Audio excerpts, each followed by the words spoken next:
예민한 성격을 도리어 장점으로 바꾸는 방법. 누군가에게 당신은 예민하다라는 말을 들었을 때 대부분의 사람들은 긍정적인 반응과 감정보다 부정적인 반응을 더 많이 보여줄 것이다.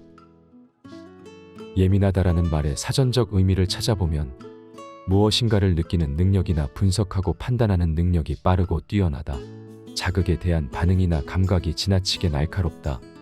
어떤 문제의 성격이 여러 사람의 관심을 불러일으킬 만큼 중대하고 그 처리에 많은 갈등이 있는 상태에 있다와 같이 표현되어 있다.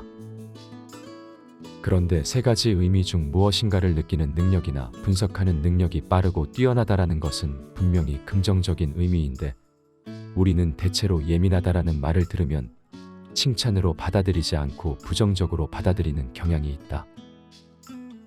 그래서 많은 사람들이 자신의 예민한 성격을 단점이라고 생각하고 누군가 자신에게 예민하다라고 했을 때 그것을 잘 인정하지 않으려 하는 것이다.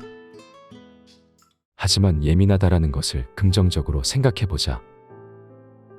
그것은 다른 사람들보다 더 섬세하다라는 뜻이다. 따라서 예민한 성격을 장점으로 바꾸기 위해서는 이 예민함을 부정하지 않고 인정하며 예민함이 무조건 나쁘다고만 생각하지 않는 것이다. 즉 남들보다 뛰어난 이 섬세함을 어떻게 활용하여 내 장점으로 활용할 수 있을지를 아는 것이 중요할 것이다. 예민한 성격을 가진 사람들은 주변 환경의 변화나 타인의 말과 행동에 민감하게 반응을 한다. 똑같은 말을 듣고도 다른 사람들은 그냥 넘기는 것을, 예민한 사람들은 그 말의 의도에 대해 과민하게 반응하고 기분이 더 좋아지거나 오히려 더 나빠질 수도 있다. 하지만 이런 면은 반대로 생각해 본다면 자신이 말을 할 때도 한 번 더 생각하고 늘 상대방의 기분을 더 고려하여 말을 하는 모습을 가지고 있다. 만약 어떤 사람이 다른 사람의 말에 자주 기분 나빠한다면 예민한 성격의 사람은 그 이유를 알기 때문에 상처받은 상대방의 마음을 이해하고 위로할 수 있다. 그렇기 때문에 상대방은 나를 예민한 성격을 가진 사람이 아닌 섬세하고 친절한 사람으로 바라보게 만들 수 있는 것이다. 이것은 대인관계에만 적용되는 것은 아니다. 직장에서도 어떠한 문제를 더 빠르게 감지하여 발생하는 문제들을 앞서서 해결하는 데 활용할 수 있을 것이다.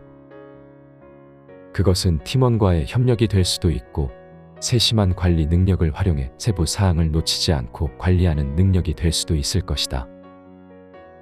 이런 섬세한 면을 활용하여 업무를 체계적으로 관리하고 주의 깊게 처리함으로써 업무 효율성과 정확성을 높일 수 있는 것이다. 만약 고객과의 상호작용이 중요한 직업이라면 더욱 더 고객들의 의견이나 불만사항을 귀 기울여 듣고 적절한 조치를 취하는 능력으로 활용될 수도 있다.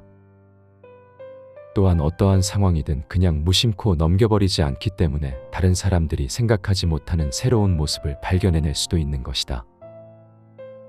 좋은 의미로 예민한 성격은 남들이 알아차리기 어려울 수 있는 타인의 상태나 주변 상황을 빠르게 알아차릴 수 있는 능력을 가지고 있다라고 볼 수 있다.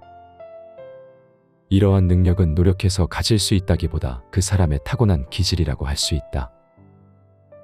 그렇기에 타인의 미묘한 반응을 다른 사람보다 빨리 알아챌 수 있으며 타인에게 피해를 주지 않으려는 노력을 기울이게 된다.